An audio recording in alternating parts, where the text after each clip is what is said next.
Have you ever looked around and thought, how did I get so off track? The laundry is piling up. The to-do list is laughing at you. It is mocking you. And quite frankly, you just feel like I can't be bothered with this right now. Or even maybe like me right now, summer or the season, whatever season you may be in, has just kind of took a hold of you and you've just kind of got a little bit sidetracked. But here's the thing, getting back on track doesn't have to mean waking up at 5 a.m, drinking celery juice, doing a 75 hard. There can be a little bit more of a gentler approach with less pressure, less shame and less guilt. So if you want to ease back into things with me, this is my Lazy Girl's Guide to getting back on track. So if you're a regular around here, you may know I went a little bit AWOL. I went against my own rules of being scheduled, consistent, and I just dropped off. But you know what? No regrets, because I have been living my life. I've mentioned this before.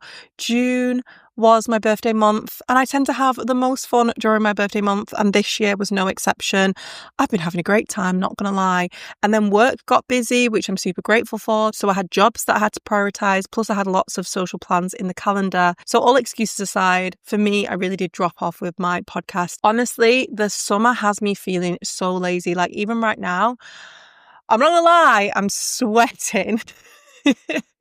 It is so hot and it makes me want to, quite frankly, do nothing, which when you work for yourself isn't great, because I need all the motivation I can get to give myself the kick up the bum that I need. So I'm doing it for myself today. So I want to share some of the steps that I am taking moving forward that I'm going to be implementing to get back on track, and maybe some of these can be of use to you too. So first of all, I think it's really important to meet yourself where you are and forgive yourself for how you got there.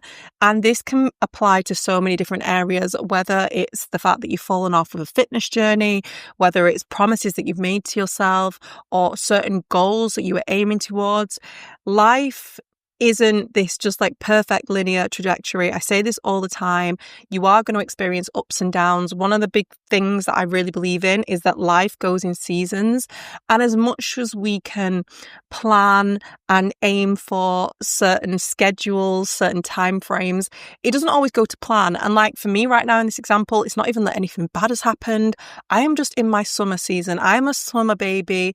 In the summer, okay, I like to have a little bit more fun. I say that I could make an excuse of how I like to have fun in every season, but summer in particular is my season. I come alive. I come out of hibernation. I want to do all of the things.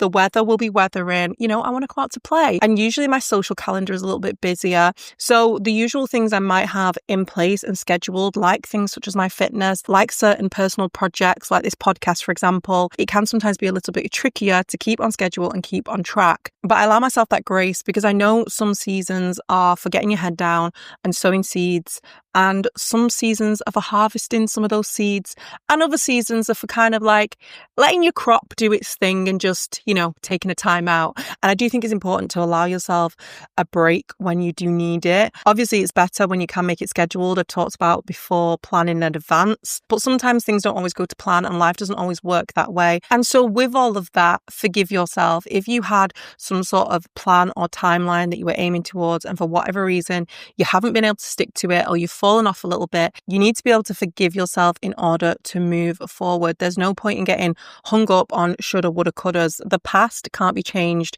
You can only truly work on the present, which is right now. So if you're getting hung up on what happened yesterday, the day before, the past week, the past month, maybe even year, it can really get you stuck in that cycle. So you really need to meet yourself where you are, accept where you are, forgive that past version of yourself, and then allow yourself to move forward. And one of the things I always like to say to myself is you haven't failed until you quit. So whatever journey you're on, whatever you're trying to get back into the swing of things with, just remember that it's okay to take a pause. It's okay to take a breath. And sometimes you need that little bit of a step back to kind of reevaluate and figure where things might have gone wrong and how to move forward. So for me with this in particular, I realized I'd bitten off a little bit more than I could chew. I have mentioned how for me, I want to put out this episode every single week, and that was all good and well, and it was easy to maintain. When other projects with work were a little bit quieter and I didn't have loads on my plate and I didn't have a super social summer going on, but I realized for me, in order to make this more sustainable for the time being at least, I need to make shorter episodes, because if you know me, you know your girl can chat. And so going forward, my aim is to create shorter episodes so that I can stay a little bit more consistent consistent in your ear. Also allowing myself to keep showing up amongst all the other stuff going on in life. So sometimes whatever it is for you, it's kind of just taking that little bit of a step back and a reframe and figuring out, okay, so this maybe isn't working right now for me to do this particular thing in this particular way. What way can I allow myself to be more consistent with this and allow myself to get back on track in a way that doesn't feel too pressured and in a way that makes me feel like, you know what, I can do this, like, let's go. And that really ties in nicely to something else I wanted to touch on, which is give yourself a mental reframe. This has been a huge one for me, and I use these in so many areas of my life. I think I'm going to do a whole episode on this actually, because there's so many little phrases that I used to say to myself that I've literally been like rewiring my brain with, and it's kind of like they pop up into my head and I'm like, no, we're not going to say it like that. We're going to reframe. So the prime example I'm going to use here is when I can't be bothered, I often say things like, I've got to do X, Y, Z. So prime example, we're using the podcast as an example for today's episode. But with the podcast, for example, the past few weeks, I meant to only take a week off. And then, like I say, work projects were busy, social plans were busy. And I kept being like, I've got to do a podcast episode. And that was the narrative and the script that I kept saying in my head. And I was like, wait a minute, Samio, you are doing yourself a disservice here, because no one is forcing you to do this podcast. As of the time of recording this isn't my job. I'm not getting paid for this.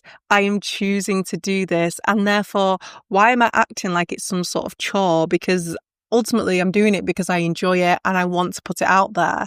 And this is a prime example. So instead of saying, I've got to do, or I have to do this thing, switch it round and say, I get to do this thing. And I'm surprised I didn't pick up on this sooner, because this is a reframe I have used a lot in my life. Exercise has been a big one. I've used this so many times. Instead of having that mindset of, I have to work out or I have to exercise, I reframe it by saying, I get to exercise. And I know it sounds cheesy, but trust me, just try it, because it kind of gives you a new added appreciation. So with the reframe of exercise, for example, from switching it from being like, I have to work out or I've got to work out, to I get to work out, I have like a newfound appreciation. It's kind of like, you know what? I get to exercise. I get to move my body. I'm grateful that I have this body that I can exercise with.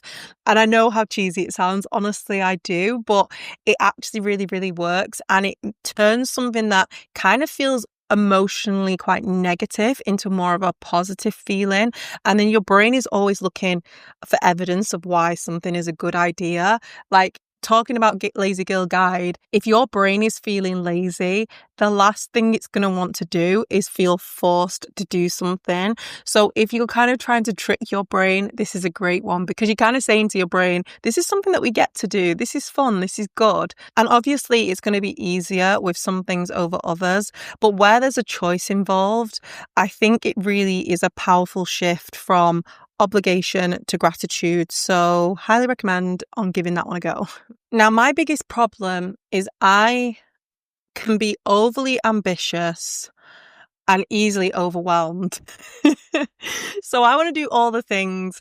I'll often have all the ideas, and sometimes I'll throw myself feet first and I'll be trying to do all the things, spinning all the plates. And what I quickly learn is that momentum very quickly burns out, as does your energy in the process. And so when I'm feeling this lazy girl energy and the frustration of wanting to do all the things, but maybe feeling like I can't be bothered, I have to set bare minimum goals. I say to myself, don't bite off more than you can chew. Pick one thing and focus on that.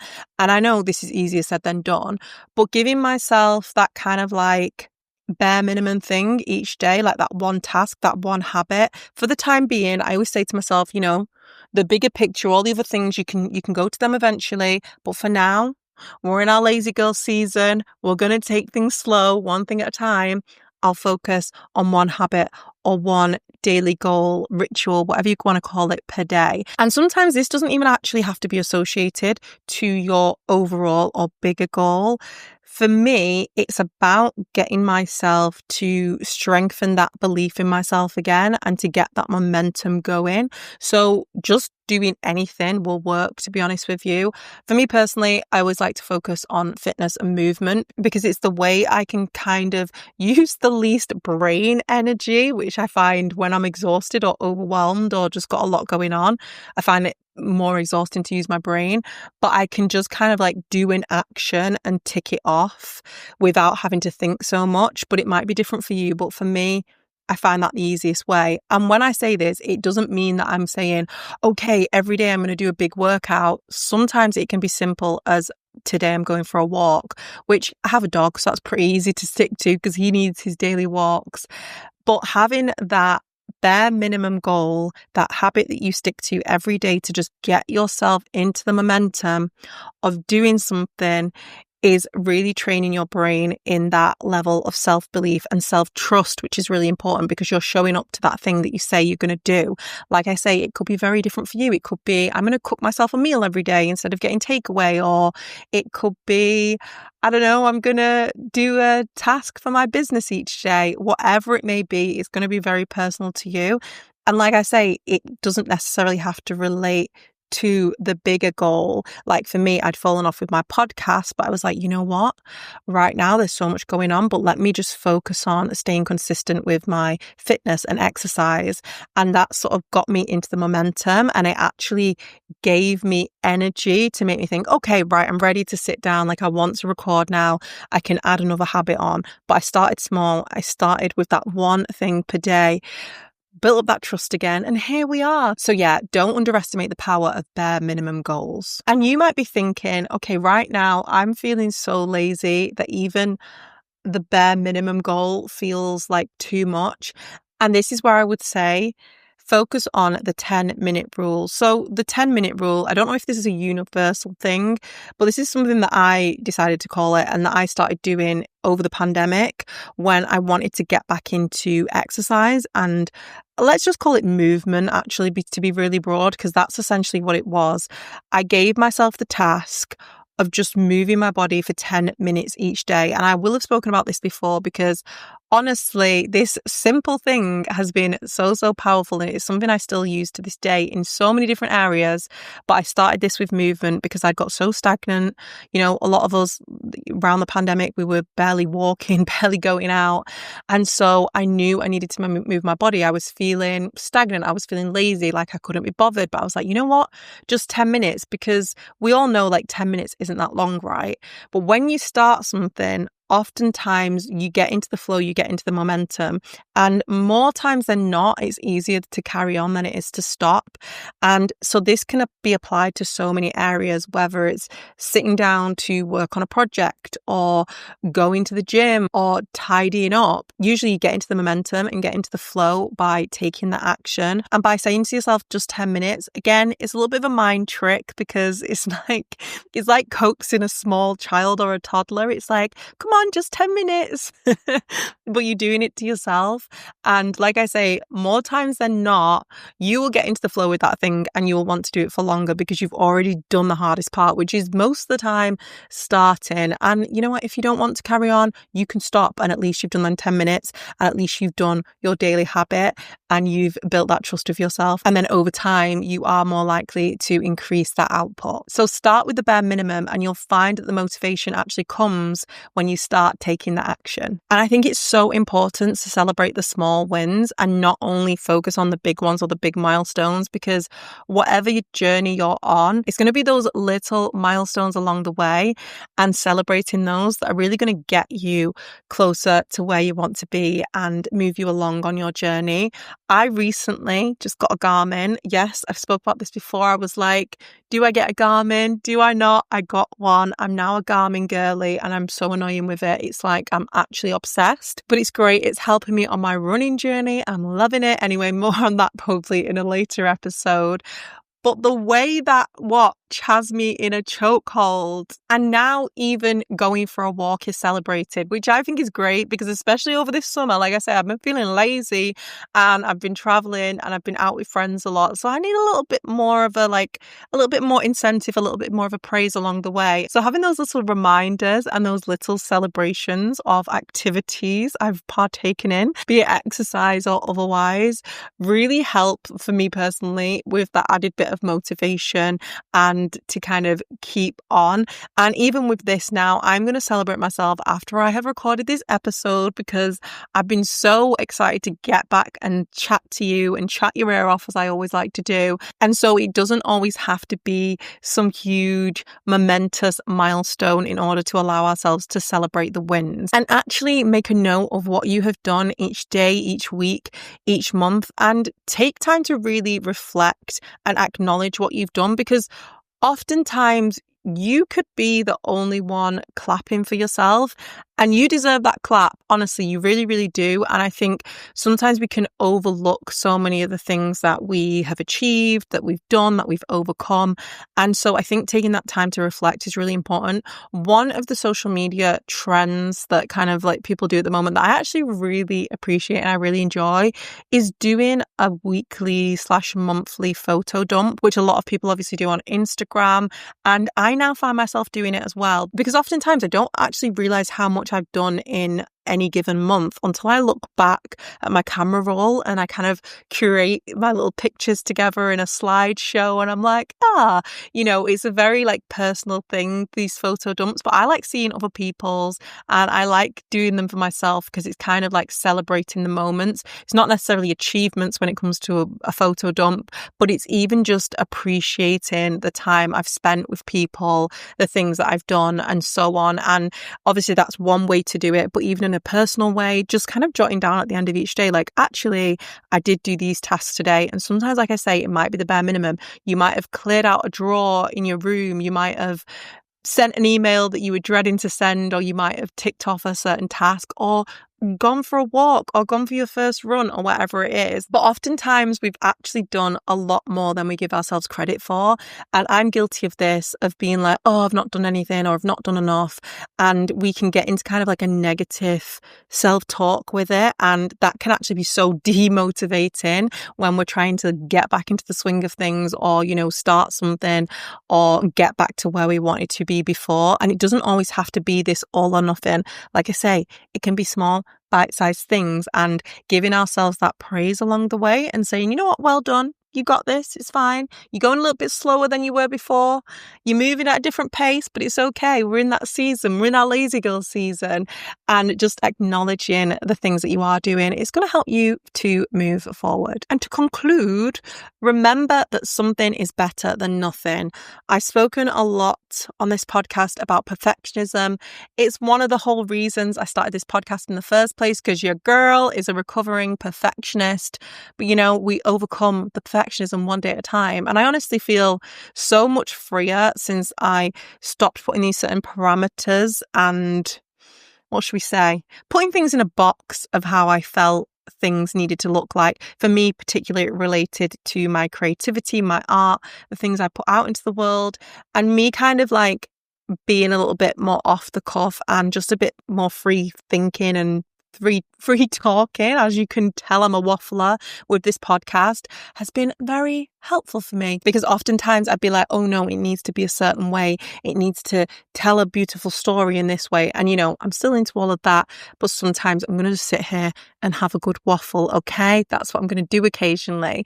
But all of that to say, I think sometimes we can make a mountain out of a molehill, and then we can end up putting things off because we think they're not good enough, or that it's an all or nothing mentality. You can partake in fitness. It doesn't mean that you have to become an athlete, or you can start a YouTube channel. It doesn't mean it has to look like Mr. Beast. Do you know what I mean?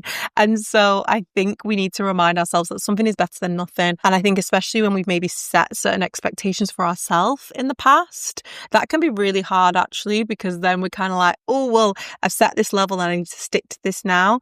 But if that is what's stopping you from moving moving forward and getting back into things. Allow yourself to kind of rework your vision and move forward in a different way. And if it means things are a little bit toned down, if it means that your exercise is a little bit shorter or you're doing a little bit less, or it means you're not able to spend as much time on a particular project or learning a language or whatever it is, you need to allow yourself that, because perfectionism will keep you stuck. And especially when you're feeling lazy, like I am right now, something is better than nothing. And it doesn't mean rubbish. It just means adapting, pivoting, giving yourself a little bit of grace, giving yourself a little bit of time, and going with the flow that works for you in the current season. So that's all I've got for you for today's episode. Oh my gosh, I have thoroughly enjoyed this because, like I say, all these notes, they're all for me as much as they are for you. So yeah, I feel this has truly got me back into the swing of things. I'm glad to be back. I hope you've enjoyed this episode. Let me know if this is something that you struggle with, the lazy girl mentality, when you have all the ideas and all the ambition and all of the goals, but sometimes we need to, strip it back a little bit. Let me know in the comments how you find this. If this episode has helped, let me know as well. As always, please do like, comment, subscribe. It's more helpful than you would know. And then hopefully we can do this again soon, because as always, I have thoroughly enjoyed chatting your ear off, and I will speak to you next time.